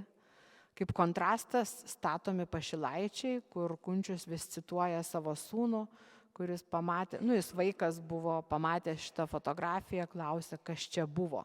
Atrodo jau kaip kažkokie postapokaliptinis vaizdas, griuvėsiai kažkokie, nors čia dar tik statomas tas miestas, tai yra Pašilaičiai. Taip. Ir čia jau šuolis į 9-ąjį dešimtmetį. Menininkas Mindaugas Navakas sukūrė Vilniaus sąsiuvinį, kuriame nemėgstamiems sovietiniam pastatam ir ne tik jiem pripaišė kažkokias fantastinės būtybės, kaip čia kažkokia tarsi kiaulė, tarsi ateivis kažkoks įsimūrėjęs į Lietuvos viešbutį, kuris anoje Neries pusėje buvo vienintelis toks dėžinis bjaurus pastatas. Kunčius man yra pasakojęs, kad kai fotografuodavo nuo pilies kalno panoramas, tai išretušuodavo tą pastatą, jį išretušuoji ir tu matai senąjį Vilnių. Dabar aišku, tai būtų neįmanoma. Kablys, jis turėjo kaboti ant stoties, jeigu būtų realizuotas. Ir kad tą stotį rusišką sovietinę būtų galima išvežti kaip kokį traukinio vagoną. Ir aišku, jis dabar ant geležinkeliečių rūmų, arba čia toks monstras cisterna ant dar kito bjauraus pastato, tai yra univermago. Tai ir dabar tai, ką aš vadinu nuobodulio estetika, tai fotografai tokie kaip Šeškus periškina nuotraukas, užtamsina ir tada tas Vilnius toks niūrus, kažkoks ta kasdienybė tokia be ryšio, nuobodi, primena tą sovietmečio tokią nykumą, kur viskas apleista, kur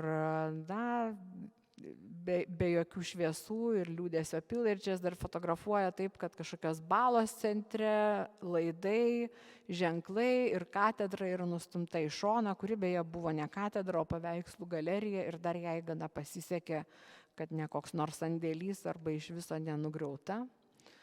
Čia jau net ne paveldas, bet šiaip kažkokie tokie pakraščiai, kurie išreiškia tą tokią gyvenimo nykumą sovietinio.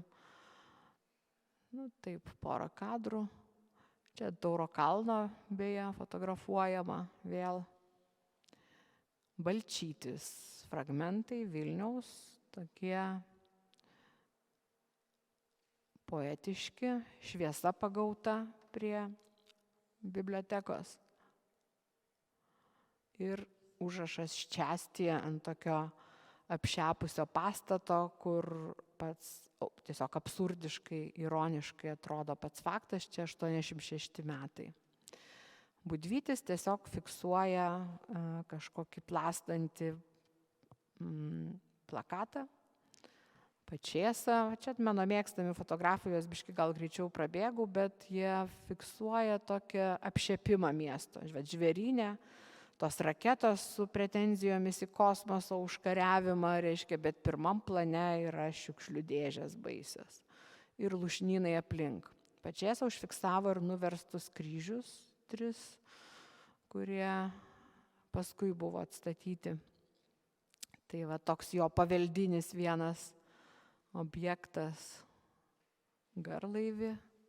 Ir štai mes matom užfiksuotą Lukiškių aikštę, ką tik be Lenino. Žodžiu, dar likęs tas postamentas, batai beje jau nuimti. Momentalinov More, čia jis šaiposi iš to viso sovietinių skulptūrų veržlumo. O Gintaras Zinkevičius fotografuoja Pačėsą 82 metais pozuojantį prie Lenino, kuris visiems laikam. 92 jau jis vietoj Lenino, nes nebėra, o 2002 ten dar paliktas plyšys baltumas, kur dar nežinia, kokia bus ateitis. Šiaip čia išryškintas žodis dislokacija, nes tuo metu kaip tik buvo išvedinėjama sovietų kariuomenė ir visi daug kalbėjo apie dislokaciją, o paminklas, kaip minėjau, irgi yra kaip ir kariuomenės vietininkas. Na ir prasideda tokie pasvajojimai apie Šventaragio slėnį. Nepriklausomybės pradžioje buvo daug kalbama apie mitologiją, Šventaragį, ten kas surasta katedros požemiuose ir panašiai. Tai vat tokio lik ir potvinio prisiminimas. Arba čia paveldo objektas labai aiškiai, nes nebeliko šitų objektų, kur visi galėdavo išsiplovę šiaip ne taip atsigerti kažko, gerdavom iš tikrųjų, bet čia dar jis priklijuoja peiliuką skutimosi su užrašu Baltika beje ir parašyta peiliukas prie nuotraukos priklijuotas todėl, kad grandinė prikabinta prie bokalo. Tiesiog toks absurdiškas sakinys. Čia reikia perskaityti, už tiesiog asfaltas, žuvų erai baigiantis, Vilniaus ir aplinkinių regionų peizažas praturtėjo vaizdais. Mat pakampėmis pardavinėjamos saulėgrąžos, tutelės suviniotos į 4/4 laikraščio lapo, žiūr žemiau ir nufotografuotais. Juodasias sėklas noriai perka vaikai, paaugliai, užsikodavimo verti asmenys, šunys ir kiti be dokumentų. Skamba muzika Šalčininkose, Lasko Vaimai, Do you wanna banana Vilniuje. Čia 94 metai, tų laikų atmosfera išreikšta žodžiais ir tokiu nykiu asfalto vaizdu. Vytautas Balčytis, kurį aš prieš tai rodžiau kaip nufotografavusi tokią liūdną ščastiją, jis tuo metu kartu su Vaidotu Dauniu, poetu, kuris žuvo netrukus skrisdamas oro balionu. Čia buvo toks liūdnas įvykis. Jie kartu išleido knygą Vilnius vardas ir žodis, kuriame Balčytis įdėjo savo fotografijas, o Daunys tekstus. Labai graži knyga ir kelias fotografijas rodau. Tokio parudinto Vilniaus būtent ikoninių pastatų, gražiausių vietų. Čia iš knygos kopijuota, tai aišku, ta kokybė gal šiek tiek nelabai, bet rekonstruojama kažkas, tai labai čia gražus toks romantinis nykumos šiokios tokios vaizdas iš tų tvenkinių. Vilnelė, kelis tokius tiesiog kaip. Ir čia irgi paveldo objektas.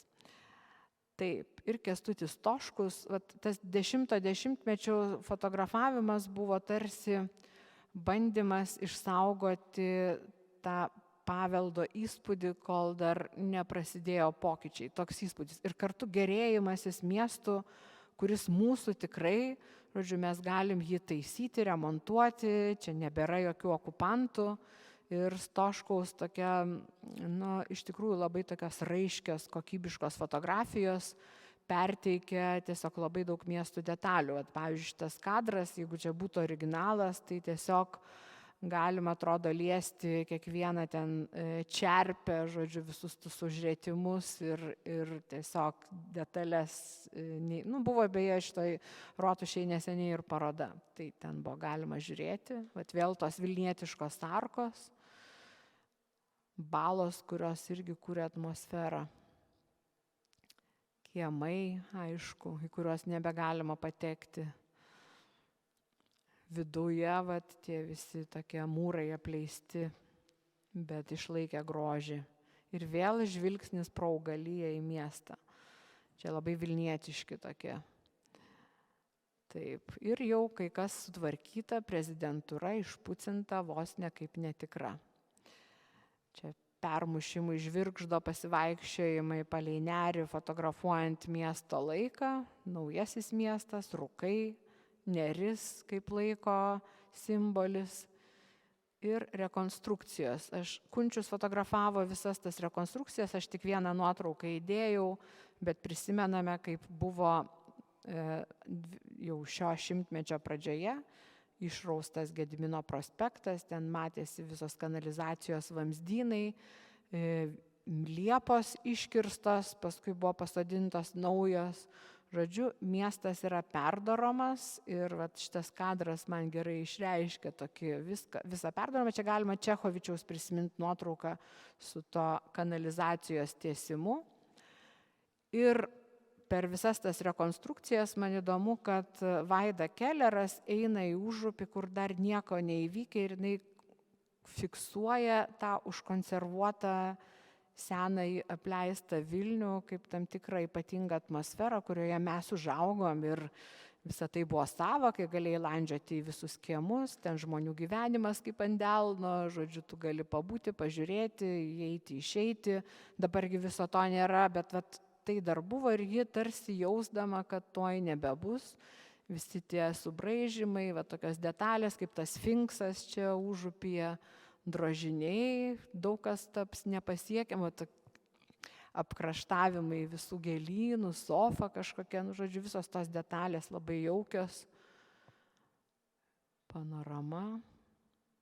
Ir mašinytė tokia jau pranašaujanti dabartį, kas atsitiks ir paskui jau išvyksim iš to Užupio. Man šita Paknio nuotrauka, čia dabar galima mėgti tuos žemutinius, tarp prasme, valdovų rūmus galima nemėgti ir įvairių yra tų nuotaikų. Menotyrininkams ir nepatiko labai ta atstatymo idėja, dabar jau akis susigyveno, viskas tvarkoj, bet šita Paknio nuotrauka tobula iš tikrųjų turi tokio dekoracijų jausmo truputėlį, kad visas pataisytas, išgražintas Vilnius, o šiaip tai gyvenant jame tikrai džiaugiesi, kad jis išgražintas. Čia kalbu apie fotografo akį, kuriam reikia tų subraižymų, detalių, kažkokių netvarkos ir chaoso, ko gyvenant šiaip tai nereikia. Tai čia šitoj vietoj atrodo Vilnius jau kaip dekoracija. Nenoriu pasakyti, kad Paknys taip fotografuoja, tiesiog šitas kadras man simbolizuoja tą virsmą. Ir tas virsmas reiškia, kad fotografai, žinoma, fotografuoja Vilnių, reikia atvirutėms, reikia gražių vaizdų, bet meno kūriniai daromi jau ieškant kažkokių kitų kampų. Tai kiti kampai yra, pavyzdžiui, yra grupė kultūristės, ten Laimos Kreivytės sugalvota grupė, kurios sugalvojo projektą 5 metais Vilnius tavo kojinėje, čia pagal tą, kad Vilnius in your pocket. Ir jos tada, tam tikrą ženklą rodo, negražų, bet visokius Vilniaus simbolius įkiša į kojinę, kalbėdamas apie tai, kad pilna visokių kažkokių falinių simbolių mieste. Čia tokia feministinė kritika. Arba tos pačios kultūristės 18 metais paima tą Jurašaitytės nuotrauką ir uždeda, kultūristės išeidavo su suvirintojų kaukėmis, tai anoniminė menininkų grupė, jos tais metais 100-mečio proga pasirašė emancipacijos deklaraciją, žodžiu, moterų emancipacijos ir pasidarė tokią nuotrauką, kaip kokia taryba prieš deklaracijos pasirašymą. Ji beje kabo signatarų namuose dabar šalia tikrosios nuotraukos, kaip toks komentaras iš feministinės pusės. Gintautas Trimakas sukūrė ciklą Miestas kitaip, dar jis buvo kartais vadinamas mano dviračio stovėjimo vietos. Jis tiesiog ant dviračio bagažinės pritvirtina pinhole kamerą. Pinhole kamera tai būtų toks visiškai primityvus senovinis aparatas, tai yra dėžutė, kurioje pradurta skylutė smeigtuku. Mažytė skylutė. Ir to užtenka, be jokių ten objektyvų, be nieko, kad jeigu įdėsi į tą kamerą šviesiai jautrią ten plokštelę ar popierių ir ilgai palaikysi, tai ant to popieriaus atsiras vaizdas. Tai ilga tokia ekspozicija. Tai Trimakas vežiojasi kamerą, kai kažkur sustoja, palieka dviratį stovėti, tada atidengia tą dėžutę ir kamera žiūri į dangų. Ten matosi visada šone dviračio sėdytės apačia kaip toks atskaitos taškas ir, na, fotografuojamas miestas, kaip jis atrodytų žiūrint tomis nuo žemės kažkokios kirmelės akimis ir jis mums gerokai neatpažįstamas. Visa ta struktūra, ta prasme, mes nesuprastume Vilnius ar čia kas, jeigu nebūtų parašyta. Jis fotografavo taip ir ne tik Vilnių, jis fotografavo ir Klaipėdą, ir Kelną, ir Kijevą, ar tai Lvovą, dabar nebeprisimenu, bet aš čia išrinkau tik tas, kur parašyta Vilnius, bet, sakau, tik dėl to, kad parašyta ir atpažįsti. Tai yra keistas miestas, visai tas dangus toksai nepažįstamas. Na ir Andrei Vasilenko, čia jau gal paveldo mažiau, bet jisai išleido knygą Tai yra Vilnius, kur fotografuoja miesto transformacijas, kur iš tikrųjų nors nėra čia klaustuko, bet norisi, taip atrodo, kad fotografas klausia, tai yra Vilnius, ar mes čia atpažįstame Vilnių, ar jis čia turi savo tapatybę, ar čia yra kažkoks bet koks miestas, kuris statomas vien galvojant apie pinigus, o ne apie architektūrą, ne apie patogumą, ne apie grožį, ne apie tapatybę. Prisiminkime visas XIX amžiaus fotografijas ir va čia va toks kosmosas.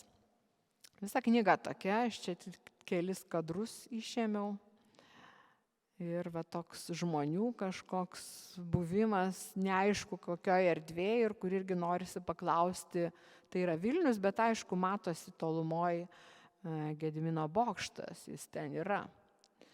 Bet kartu prisiminkime vėlgi Korzoną, Sveikovskį, Čechavičių fotografuojantį Gedimino bokštą, kur neįsivaizduojame tokios neromantiškai atrodančios apačios šalia jo.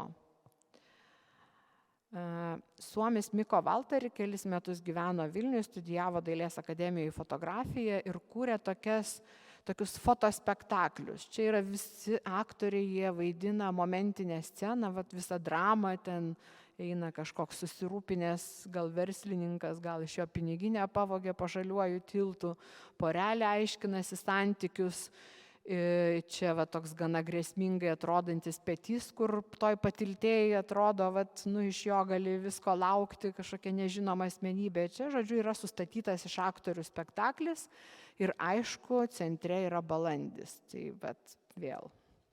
Yra nuotrauka ir be balandžio, bet Valtaris suprato, kad tik su balandžiu yra tai, ko reikia.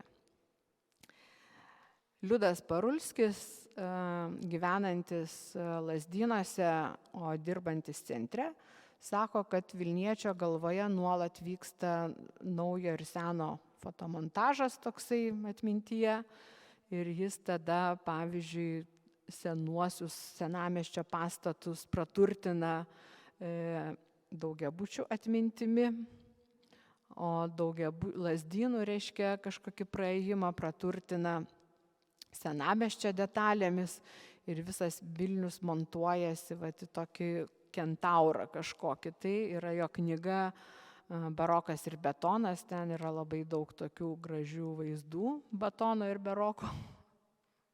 Betono. Taip, Remigijus Treigys per pandemiją darė Rotušėje parodą, fotografavo Vilnių.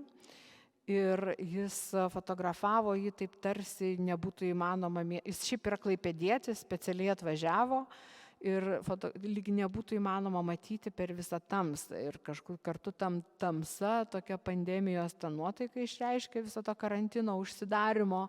Bet mes žiūrime tas vilnietiškus užraitimus, voliutas, žodžiu, nesvarbu kokia čia bažnyčia, bet tie vilnietiški judesiai, kurių Klaipėdoje nepamatysi. Čia yra beje Rotušės lubos vienos iš salių, ne šitos. Jau šiandien specialiai pažiūrėti, ar tikrai tai ta salė ten kita yra, irgi yra to Vilniaus dalis.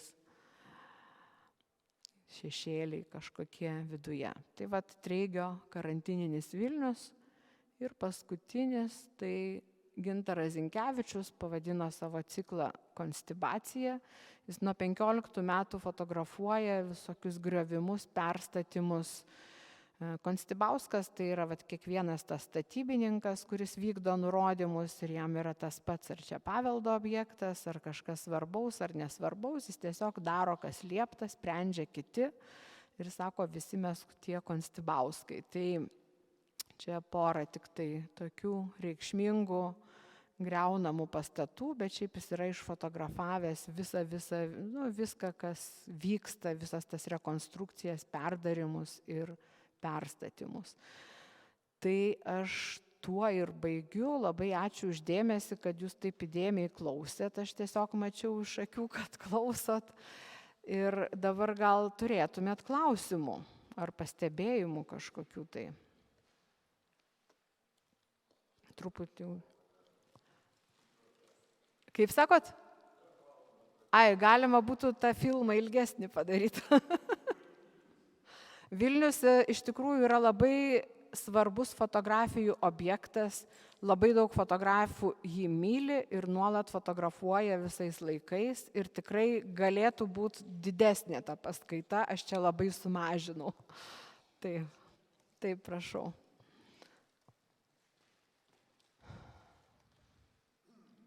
Aš gal kelis turėsiu, jeigu jūs nieko prieš. Visų pirma, ten buvo viena Čechovičiaus nuotrauka, Vilniaus Didžioji gatvė. Jūs gal galite ją gražinti? O, čia ilgai bus, bet... Ilgai bus. Vilniaus Didžioji gatvė. Ten vos ne pradžia buvo. Nes labai jau pradžioj, tai... Arba gal tiesiog galit pasakyti, ten matosi, ta prasme, iš tos nuotraukos, ar iš tikrųjų autentiškai atkurti yra Pacų rūmai Didžiojoje gatvėje, lyginant su tą nuotrauką.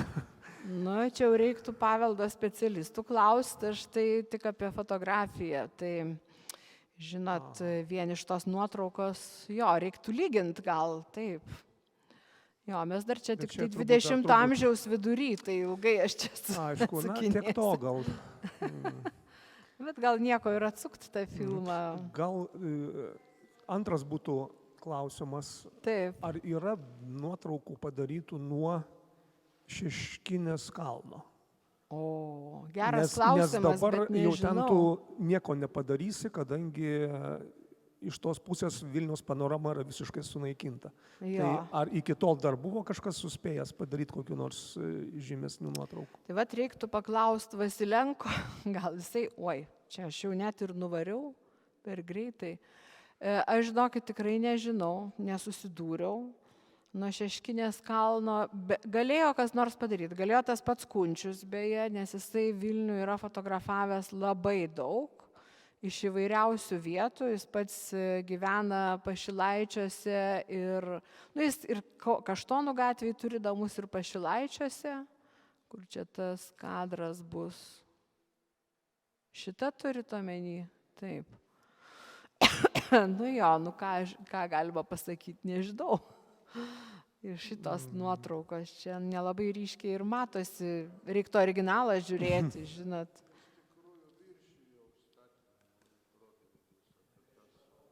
Tai man ir įdomu, ar tie rūmai iš tikrųjų... Reiktų dabar nufotografuoti ir šalia padėti, pasižiūrėti. Čia tai tikrai jis nėra taip iškilęs kaip dabar.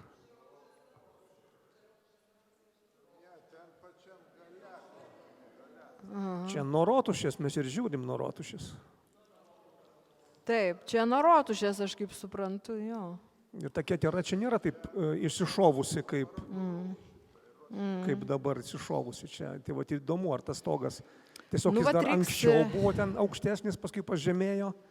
Reikia su šitą nuotrauką eiti gatvę ir pasižiūrėti. Ne, tai aišku, kad jau čia žemesnis stogas, kas be ko, bet man įdomu, gal jūs žinot, ar jis iš tikrųjų toks buvo, koks yra dabar, ar čia toks savavališkas. Aš žinokit, labai atsiprašau, bet nesu paveldo būtent specialistė ir yra žmonių, kurie tos dalykus seka, išmano, ten Irena Vaišvilaitė, pavyzdžiui, tai jie turbūt viską pasakytų. Aš tai daugiau apie tą fotografijos meną, apie žvilgsnius į miestą, kaip fotografai mato, kalbu. Gal tada dar būtų trečias klausimas, paskutinis, sakykit, kaip jūs matot apskritai tą miesto fotografijos ateitį, nes jūsų paskaitoje nekartą taip teko išgirsti tokius jūsų žodžius kaip, dabar jau to nebėra, dabar jau čia nepatektum.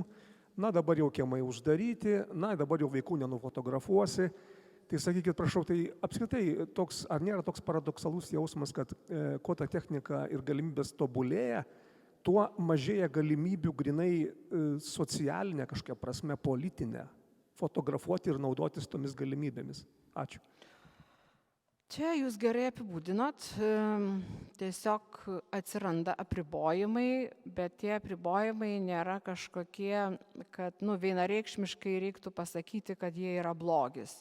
Nes pavyzdžiui, yra ginama žmogaus teisės į savo atvaizdą ir anksčiau apie tai nebuvo galvojama, dabar galvojama. Tai jeigu jūs nufotografuos kas nors taip, kaip jūs nenorit, kad jūs kiti matytų, ar apskritai, kad jūs matytų ir paskui rodys parodoj, ten kažkur ant sienos, knygoje, žodžiu, į save suvedus visą tai yra visai suprantama, kodėl atsiranda tokios taisyklės, nes žmogus turi teisę neleisti, kad jį kažkur rodytų ten, kuris nenori, kad būtų rodomas.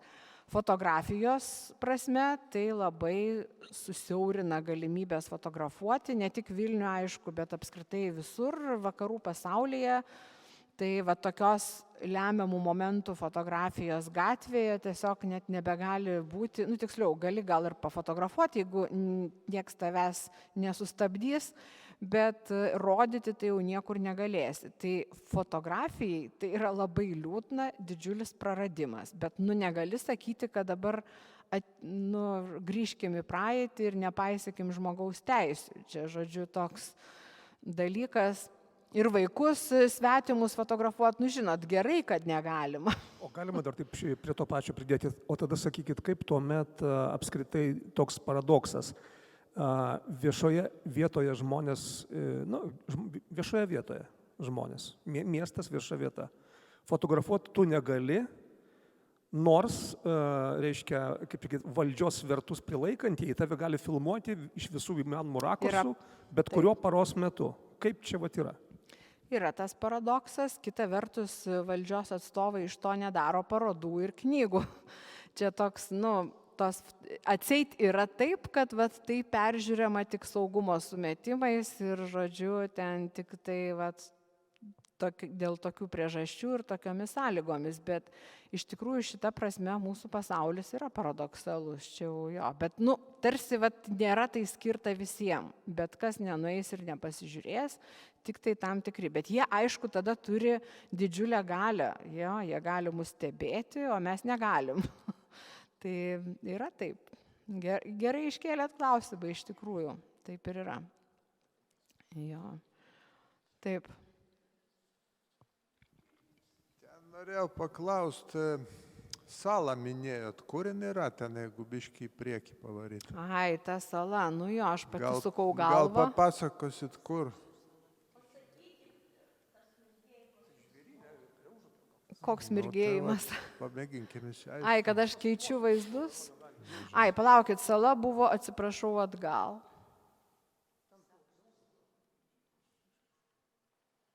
Ten buvo Zacharčiko, atrodo.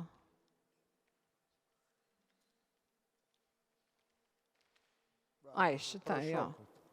Kur ta sala yra? Aš žiūrėjau. Ar jos iš vis nėra jau dabar? Aš taip ir nesupratau iš tos informacijos, reikėtų aišku labiau pasigilinti, bet gal jos ir nėra.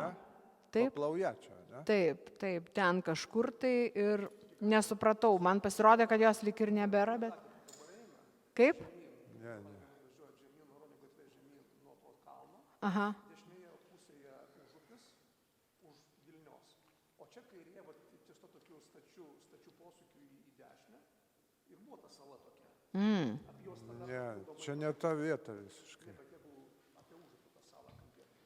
Nes aš lyg tai skaičiau, kur jinai ten yra ir jinai, žinot, internete figūruoja, bet va taip, kad pamatytum ir čia reiktų pakeliauti truputėlį pagal tas nuotraukas. Žinot, yra fotografų šiuolaikinių, kurie bando pasiekti fotografų praeities fotografų pėdsakais, tai va kažkas galėtų to užsiimti, surasti tą vietą ir nufotografuoti, kaip atrodo dabar.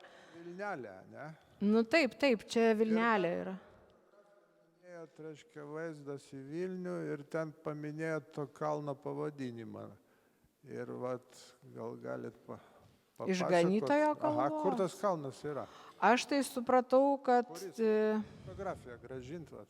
O kuri čia, na, jis dabar galvoju, ten buvo ne viena nuo Išganytojo kalvos. Vat labai ir tas įspūdingas 3 kryžių, vat, kur labai trumpai rodėt. Ai, kuris? Atgal, jeigu biški paeit, va. Dar, va. Matot, Taip, koks čia tai. įspūdingas. Ir atkreiptinas dėmesys, kokia vandeninga Vilnelė, kodėl taip. Gal patvinus buvo? Nu, ta prasme, būdavo ten tie potvyniai. 66-800, bet toks vanduo, kad tiesiog keista. Gal čia yra, aš nežinau, man šita vieta irgi labai keista, gal čia ne vien vanduo, gal kažko truputį nesimato, kažkas išblūkė, gal taip yra. Čia Kaip? iš tikrųjų vanduo. Čia vanduo. Jisai Nu- iki pat net praėjimo beveik nėra, ten takelis tiesiai sminga į tą Altanos kalną. Ne? Nu, Ir va taip. ta Išganytojo kalva neduoda ramybės, jeigu paaiškintumėte, Aš kas ta supratau, kalva. tarp kitko, man lygiai tas pats klausimas kilo šiandien ruošiantis, nes rašiau užrašus po fotografijomis. Čia Tauro, Bekešo. Ai, čia jau Vilnelė praėjus. tokia pilna vandenė, nu, iš kur taip gali Gal būt? kažkokių nebuvo užtvankų? Gal buvo, ne? Jo, čia jau aš nežinau šitų dalykų. Yra žmonės, kurie apskritai Vilniaus istoriją tyrinėja ir jie geriau žinotų tas visas permainas negu aš. Kol gero Saksų. užtvanka buvo, ne? Ieškau to Išganytojo. Va, Išganytojo. Oi. Atgalbiškė, ne? Čia jūs Taip. sakot, kad nuo Išganytojo kalvos. Tai Nu čia ne, ta- aš nurašiau už Kurgi knygą. ta Išganytojo kalva, jeigu užuominą? Aš šiandien pasižiūrėjau, tai kaip supratau, vat ten, kur dabar pastatė tuos pastatus, jo, kur misionierių, kur pastatė va tuos naujus pastatus, va ten yra Išganytojo, Čia taip Išganytojo. supratau. Jo. Ir Zuokas netgi.